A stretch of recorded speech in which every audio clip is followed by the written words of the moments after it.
વ્યાજખોરી વિરુદ્ધમાં કડક પગલાં લેવા માટે માનનીય નાયબ મુખ્યમંત્રી શ્રી, માનનીય ડીજીપી શ્રીની સૂચના મુજબ અને માનનીય રાજકોટ રેન્જના ડીઆઈજી શ્રી નિલીપરાય સાહેબના માર્ગદર્શન હેઠળ જેતપુર સિટીમાં એક વ્યાજખોરીનો ગુનો દાખલ કરવામાં આવ્યો છે, જેમાં અરજદાર અશોકભાઈ રાઠોડ 24 લાખ રૂપિયા 2018થી 2021ની વચ્ચે ટુકડે ટુકડે વ્યાજ ઉપર લીધા હતા. આ રૂપિયા વ્યાજ સહિત ટોટલ 41 લાખ રૂપિયા ટુકડે ટુકડે પરત કરવામાં આવ્યા.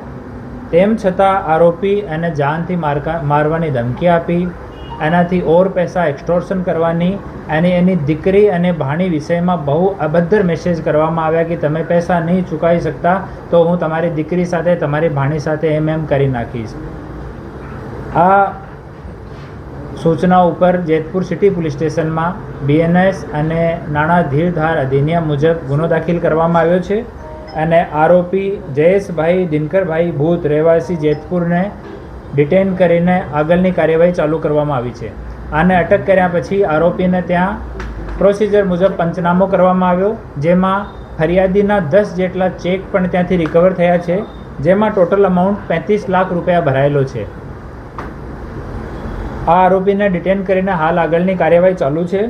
હું આપના માધ્યમથી તમામ જનતાને અપીલ કરું છું કે વ્યાજખોરીના કેવો પણ માણસ હોય, સામાવાળો કોઈ પણ ઇસ્યુ હોય, આપ તુરંત લોકલ પોલીસ સ્ટેશનને, અમારા એએસપી ડીવાયએસપી કચેરીમાં કે અમારી કચેરીમાં અમને સંપર્ક કરો.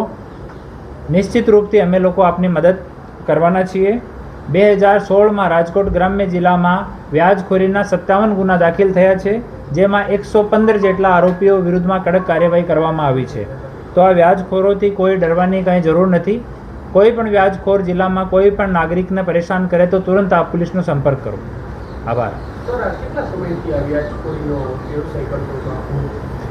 એની પાસે વ્યાજનો લાયસન્સ નથી, રજિસ્ટર્ડ કોઈ એની પેઢી નથી.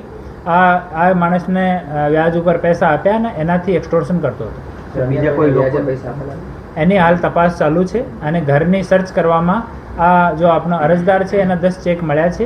બીજી જો એની દુકાન છે, ઘર છે, ત્યાં બીજા પંચનામા કરીને આગળની કાર્યવાહી કરવામાં આવશે. હા, એનો ભોગ કોઈ બનેલો નથી. એના વિરુદ્ધમાં પહેલો ગુનો છે. 2% વાત થઈ હતી મહિનાનાની, પરંતુ એનાથી વધારે પૈસા લઈ પણ લીધા. તેમ છતાં 35 લાખ રૂપિયાના ચેક રાખ્યા અને બહુ દુર્વર્તન કર્યો. જે એની જો ચેટ છે તમે વાંચી નહીં શકો એવી ચેટમાં ફરિયાદી સાથે આ લોકો વાત કરતા હતા. તો આ તમામ વસ્તુનો ધ્યાનમાં રાખીને એકદમ કડક કાર્યવાહી કરવામાં આવી છે.